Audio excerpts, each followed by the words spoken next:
Search करें अवामी news. मुल्क भर की ताज़ा तरीन खबरों से बाखबर रहने के लिए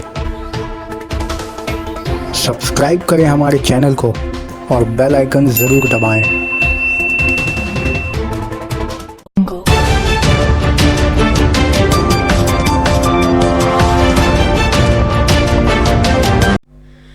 अन्नाव कत्ल केस की अगली सुनवाई 15 अक्टूबर को।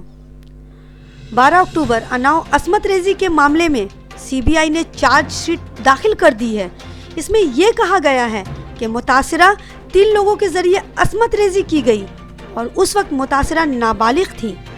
अब 15 अक्टूबर को इस मामले की अगली सुनवाई होगी, जबकि मुलजिम कुलदीप सिंह और इनके 3 साथियों के खिलाफ कत्ल का कोई भी इल्ज़ाम आयद नहीं किया गया है।